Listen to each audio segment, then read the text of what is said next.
전쟁을 생각하면서 하나님의 음성을 듣는 시간입니다.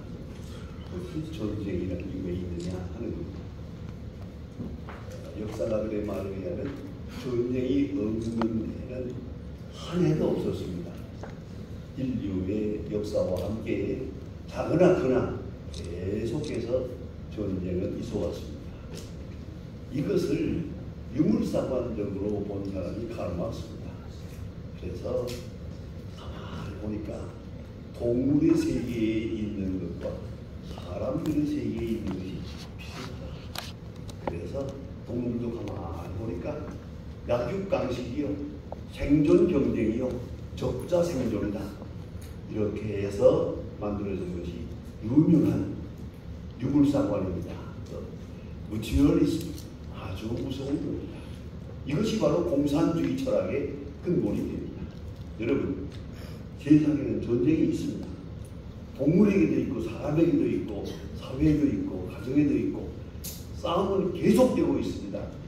그 속에, 그 전쟁 속에 있는 하나님의 음성을 바로 듣지 못하면 결국은 동물이 되는 겁니다. 그게 유물사관의 피해자가 되는 겁니다.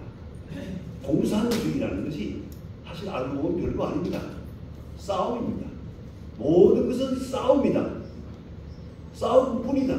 약육강식이다. 큰 것이 작은 것을 먹어치운다. 작은 것은 언제나 큰 것의 모지가 되는 거다. 그런가 하면 적자 생존이다. 환경에 잘 적응하면 살아남고 적응하지 못하면 죽어 없어지는 것이다. 도태되는 것이다. 이게 바로 진화론입니다. 오늘 우리가 알게 모르게 사실 알고 보면 우리 한국 사람들 마음속에, 심지어 교인들의 마음속에까지 이 유물사관적 세계관이 뿌리박고 있습니다. 이건 참 무서운 것입니다. 전쟁 속에 삽니다. 그러나 전쟁을 다시 한번 보면 성경을 통해서 전쟁이 무엇을 말하고 있는가 하는 것을 살피고 나면은 전쟁을 통해서 하나님의 음성을 들을 수 있습니다. 이걸 잊지 말아야 합니다. 그 유명한 찰스 베아드라고 하는 역사가가 있습니다. 이건 아주 유명한 분입니다. 역사를 12권을 썼습니다. 세계 역사를 12권을 책을 썼는데 그가 말하는 역사의식은 오늘까지 많은 신학자에게, 우리 믿는 사람에게 귀한 교훈을 주고 있습니다. 분명히 전쟁은 싸움이다. 세상은 싸움이다. 크고 작고 간에 다 싸움 속에 살고 있다. 그러니까 먹고 먹이고 먹히지 않으려고 발버둥을 치고 그리고 살기 위해서 싸우는 것이고요. 또 깊이 생각하면은 생존을 위해 싸우는 겁니다. Struggle for existence입니다. 생존 경쟁입니다. 내가 살기 위해서 남을 죽여야 합니다. 내가 살기 위해서 남을 먹어야 됩니다. 이것이 인류의 역사가 아닌가. 이렇게 찰스 다윈은 말하고 있습니다만은, 그러나 베아드는 다릅니다. 깊이 연구해 보니까 모든 싸움에는 하나님의 심판이 있고 도덕성이 있다. 그걸 잊지 말아야 합니다. 우연한 것처럼 보이지만 거기에 하나님의 심판이 있습니다. 불의한 자를 심판하고 욕심이 있는 자를 심판하고 불국주의자를 심판하고 하나님의 뜻에 합당치 않은 자를 제거하는, 심판하는 하나님의 심판적 역사가 있다. 이걸 잊지 말아야 합니다. 전쟁 속에서 우리는 하나님의 공의를 봅니다. 보았습니다. 오늘까지 그 좋은 속에 살고 있습니다. 많이 의로운 건 못되지만 조금이라도 정결하고 의로우면 그에게 은총을 주시고 또 군주를 주시고 또 능력을 더하시고 구원을 주시고 이런 위한 역사를 보았습니다. 전쟁을 통해서 우리는 그것을 보았습니다. 하나님의 심판, 하나님의 심판이 있는가? 그런데 참 놀라운 것은요, 베아드의 이론입니다. 하나님께서 불의한 자를 심판하실 때 의로운 자를 통해 불의한 자를 심판하는 게 아닙니다. 이상합니다. 인류의 역사를 가만히 보면은 분명히 여기 하나님의 심판을 받을 죄인이 있어서 심판을 받습니다. 근데 그를 심판하는 자는 누구냐? 그보다 더 악한 자입니다. 이것이 성경이 말하는 역사입니다. 바벨론의 역사가 그렇고 아스리아의 역사가 그렇고 로마가 그렇고 헬라가 그렇습니다. 언제나 여기 있는 나라가 하나님의 공의에 어긋나서 심판을 받습니다. 심판받을 때, 그가 심판받을 때 더 의로운 자를 통해신다? 그렇지 않습니다. 그보다 더 악한 자를 통해서 심판합니다. 여러분 성경을 통해서 수없이 보지 않습니까? 자, 이스라엘 나라가 범죄했습니다. 이스라엘 나라를 심판하는 자가 누굽니까? 바벨론입니다. 바벨론은 이스라엘보다 훨씬 더 악합니다. 더 악한 느부갓네살이, 그 피도 눈물도 없는 느부갓네살이 예루살렘을 침공합니다. 다 이상하지 않습니까? 이상하게 왜 이렇게 됩니까? 여기 분명히 비교되긴 하지만은 그래도 이스라엘보다 그래도 바벨론하고 비교해 볼 때 바벨론보다야 이스라엘이 낫죠. 그러나 하나님은 그런 거 원치 않습니다. 바벨론을 통해 이스라엘을 칩니다.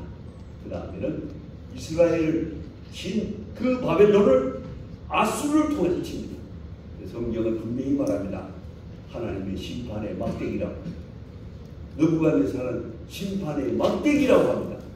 성경이 분명히 말하고 있습니다. 그래서 구약 성경을 이렇게 지나가다 보면 우리가 참 오해하기 쉬운 부분이 많습니다. 보세요. 하나님께서 선지자를 통해서 계속 말합니다. 바벨론에게 순종하라. 바벨론에게 순종하라. 그러면 너희가 살 것이다. 저는 젊었을 때 성경을 보면서 이게 제일 못마땅했습니다. 이 바벨론 느부갓네살 이 못된 것 왜 하나님이 심판하지 않고 예레미야를 통해 호세아를 통해 많은 선지자를 통해서 계속 말합니다. 바벨론에게 순종하라. 그리하면 너희가 구원을 받을 것이다. 이게 뭘 말하는 겁니까? 이것이 하나님의 심판이라는 것을 받아들이라는 거예요. 이걸 잊지 말아야 합니다. 느부갓네살이 예루살렘을 치고 있습니다. 그러나 그건 느부갓네살의 욕심이기도 하고 그의 정치적 욕망이기도 하지만은 하나님께로 볼 때는 하나님이 느부갓네살을 통해서 예루살렘을 심판하는 겁니다. 그걸 바로 알아들어야 한다는 거예요. 그러므로 바벨론에게 순종하라. 그리하면 너희가 살 것이다. 구약 성경을 읽을 때 제 시험이 걸리는 게 바로 이겁니다. 제가 젊었을 때도 시험을 성경을 구약 성경을 읽으려다가 이게 못마땅한 거예요. 이 느부갓네살 이 바벨론 왕을 왜 하나님이 순종하라고 하느냐? 여러분 이 속에서 들리는 바가 있지 않습니까? 이게 하나님의 역사입니다. 하나님께서 심판하실 때 악한 자를 심판하실 때 그보다 더 악한 자를 통해 심판하세요. 그리고 나서 그 다음에 다시 그를 그보다 더 악한 사람을 통해서 쳐버려요. 이게 하나님의 역사입니다. 이게 하나님의 역사입니다. 그래서 찰스 베아드는 역사는 하나님의 심판의 무대다. 의로운 자와 악한 자를 다 하나님이 도덕적으로 종교적으로 심판하신다. 그런데 심판하실 때 악한 자를 심판하실 때 그보다 더 악한 자를 통해 그 악한 자를 심판하신다. 그 말씀합니다. 다음에 더 중요한 것은 그 속에 하나님의 세밀한 심판 기준이 있다. 도덕적 기준, 종교적 기준이 있습니다. 하나님만이 하시는 세밀한 심판이 있어서 하나님께서 심판하시고 구원할 자를 구원하신다 라고 말합니다. 그리고 찰스 베아드의 말은 하나님의 신비로운 전쟁을 통한 구원의 역사가 있다. 여러분, 전쟁을 통해서 구원의 역사가 이루어집니다. 하나님의 섭리가 이루어집니다. 그걸 잊지 말아야 합니다. 우리는 종종 우리가 당한 일이든 개인이든 국가든 이걸 가지고 그대로 좁은 생각에서 하나님마저 심판해버리고, 왜 이 사람에게 복을 주고, 이 사람에게 왜 벌을 주고, 왜 이 사람에게 형통함을 주고, 이 사람에게 멸망을 주었느냐고 우리는 원망합니다만 아니옵시다. 또 깊이 생각해보면 하나님의 세밀한 놀라운 구속사적 섭리가 그 속에 있다는 것입니다. 그래서 세상은 전쟁통입니다. 전쟁은 하나님의 심판이다. 하나님의 심판 속에 하나님의 구원이 있다. 하나님이 원하시는 구원의 역사가 있다 하는 것을 잊어서는 안 됩니다. 여기 그 중에서 존스 베아드가 하는 말, 하나님의 놀라운 섭리는 우리 인간으로 헤아리기가 어렵다 하고 말합니다. 이게 뭔지 아십니까? 벌과 꽃입니다. 벌과 꽃을 한번 비교해 보세요. 벌이 꽃을 타고 다니면서 꽃에서 꿀을 뽑아냅니다. 꿀을 뽑아냅니다. 그러면 여러분, 이것을 우리가 한 언어로 말하면 무슨 말입니까? 날강도요. 왜 멀쩡한 꽃에서 네가 들어가서 꿀을 빨아내느냐? 야, 이놈아, 날강도라. 그렇죠, 날강도가 맞아요. 그러나 그렇습니까? 한 번 더 생각해보면 지금 벌은 꽃을 위해서 봉사하고 있는 겁니다. 술을 이리 옮기고 저리 옮기고 합니다. 지금 여기서 와서 과수원을 하는 분들이 고민하는 게 아닙니까? 벌이 없어서 사과가 열매를 맺지 못한다는 겁니다. 이 꽃과 꽃 사이를 이렇게 술을 옮겨놓아야 되는데 그걸 심부름할 벌이 없어. 요새 농약 때문에. 그래서 요새 보지 않습니까? 사람들이 그걸 손수 수고하고 있어요. 부서를 가지고 이리 옮기고 저리 옮기고 사람들이 이걸 하고 있어요. 그럼 꽃이 해야 될 건데요. 생각해 보세요. 꽃은 벌을 봉사합니다. 벌은 꽃을 위해 수고합니다. 이게 하나님의 조화입니다. 하나님의 놀라운 섭리입니다. 세상에 악한 자가 있고 폭자가 있고 분주가 있고 전쟁이 있지만은 전쟁 속에서 하나님은 조용하게 개인적으로나 민족적으로나 국가적으로 국제적으로 하나님의 뜻을 이루어 간다는 걸 잊지 말아야 합니다. 여기 하나님의 심판이 있고 하나님의 공율이 있고 하나님의 지혜가 있습니다. 그다음에 또 놀라운 것이 있습니다. 아주 세밀하게 개인적으로나 국가적으로나 하나님의 구원의 은총을 전쟁 속에서 경험합니다. 우리가 미처 모릅니다만 제가 이 시간에 잠깐 어려운 말씀을 하나 드립니다. 방금 건너편에 일본이 있지 않습니까? 일본이라는 나라에 이건 아주 중요한 나라이기 때문에 선교적으로는 대단히 중요하거든요. 그래서 많은 선교사가 가 있습니다. 우리나라에 비해서 몇 배가 더 많이 가 있고요. 우리는 100년 역사입니다만 일본은 200년 역사입니다. 지금도 선교사가 수천 명 들어가서 애를 쓰고 있습니다. 선교가 안 됩니다. 아무리 애써도 안 됩니다. 우리는 지금 최소한 와도 15% 이상을 기독교인으로 시키 살았는데 일본은 0%인데 0%. 1%가 안 됩니다. 왜 선교가 안 될까? 참 이건 보통 문제가 아닙니다. 선교학을 공부하는 분들이 머리를 싸매고 연구하는 게 이겁니다. 왜 일본의 선교가 안 되나?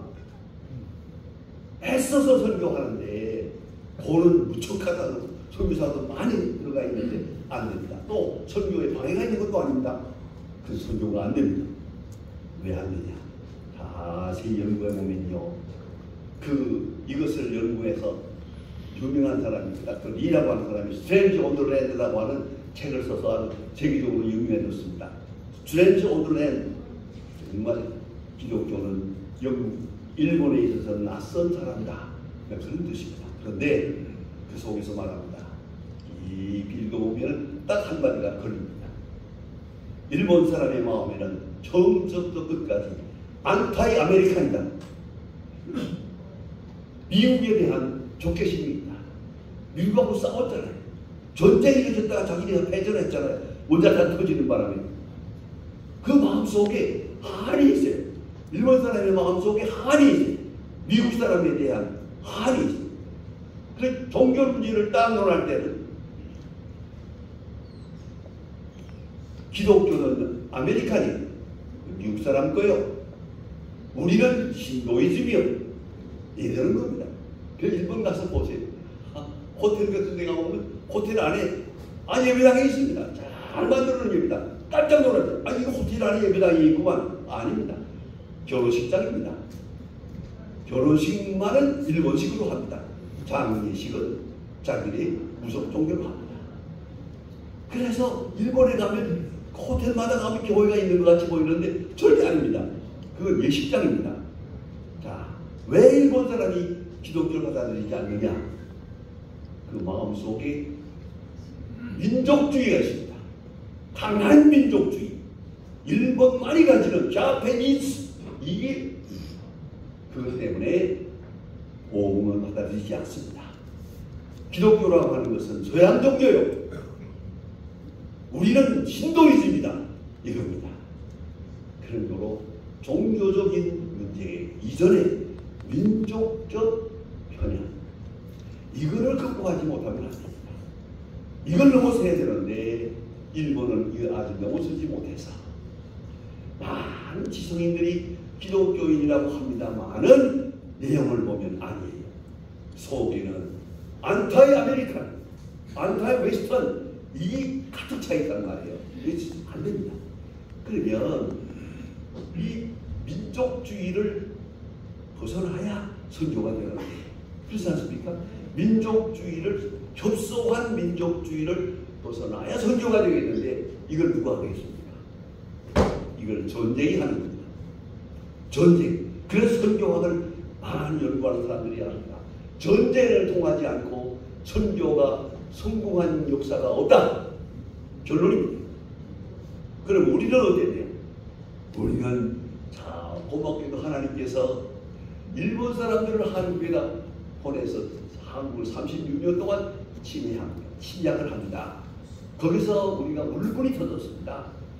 그러던 중에 우리가 살 길은 딱 하나밖에 없어. 기독교를 받아들여야 돼. 기독교를 받아들이면 기독교와 함께 오는 것이 뭐예요? 서양 문명이요. 웨스턴 컬처 받아들이게 된다. 그래서 한국은요. 이 전쟁 때문에 딱 한마디로 말하면 강한 협소한 민족주의를 타파합니다.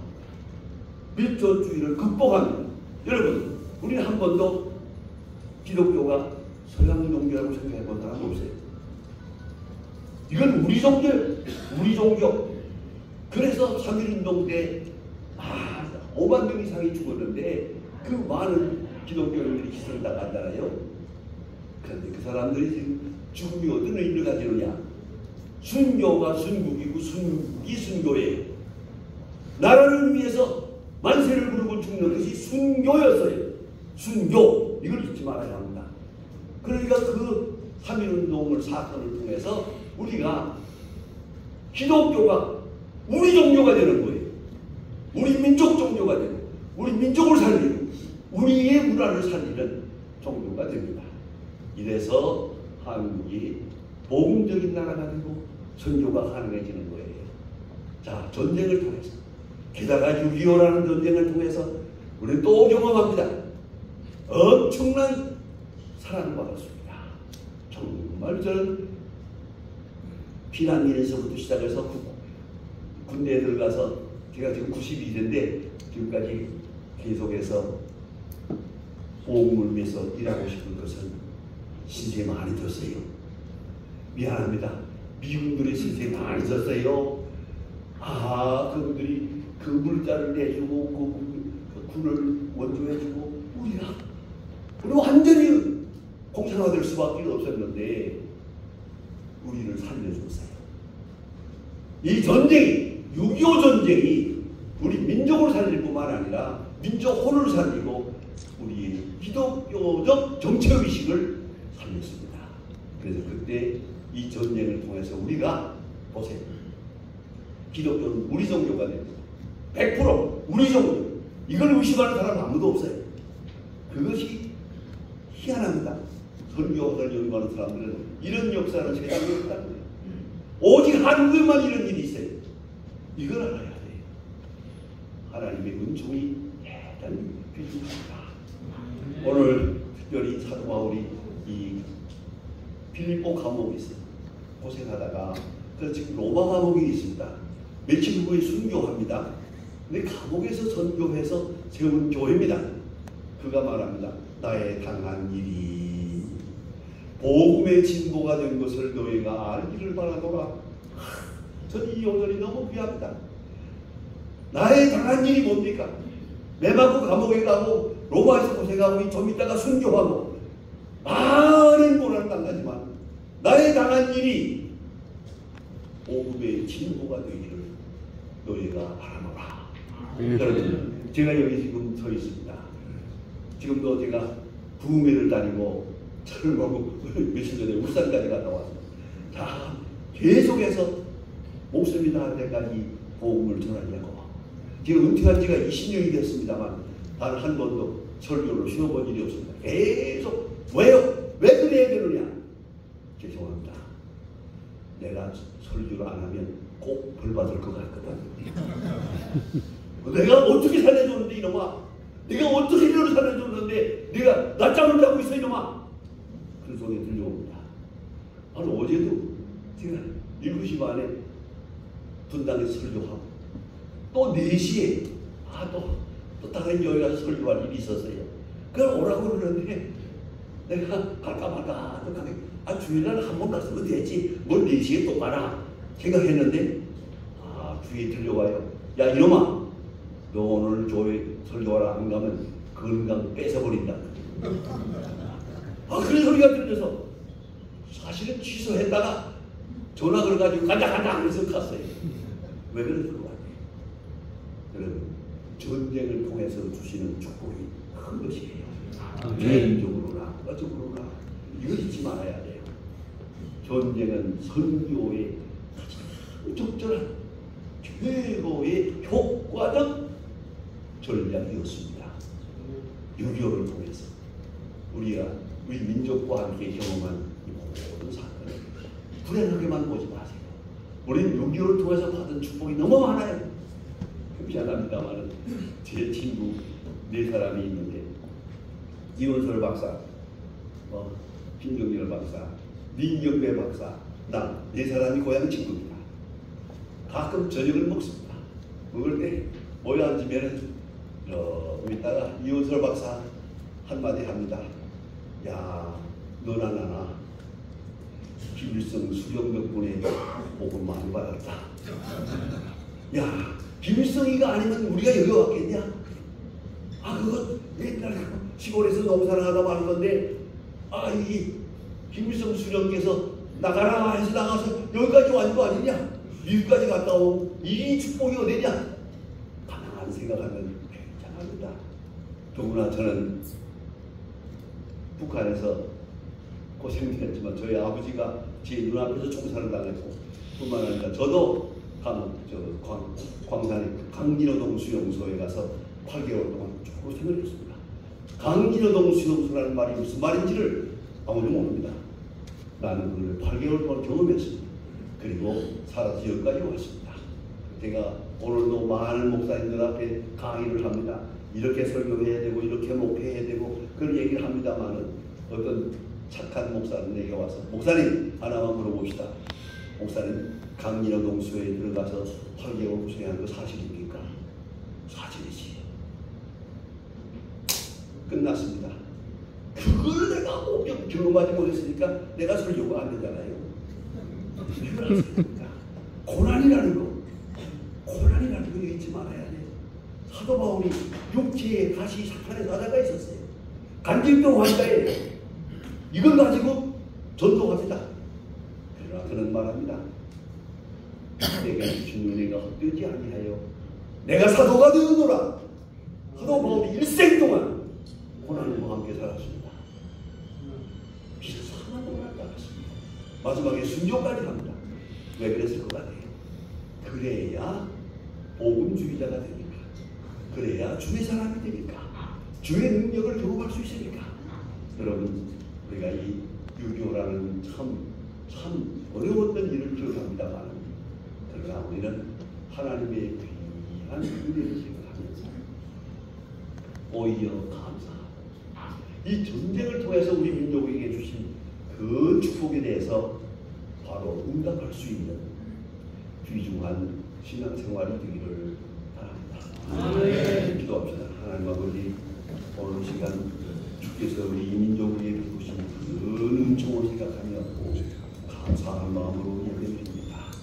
6.25 기념 예배가 아니라 6.25 감사 예배가 되게 하시고, 개인적으로나 민족적으로 하나님의 은혜에 감사하면서 주께서 이같이 우리에게 복 주신 바 그 섭리와 깊은 뜻을 알고 주의 부름에 응답하는 하나님의 사람들, 또 한국 교회가 되게 하여 주시옵소서. 예수님의 이름으로 기도합니다. 아멘.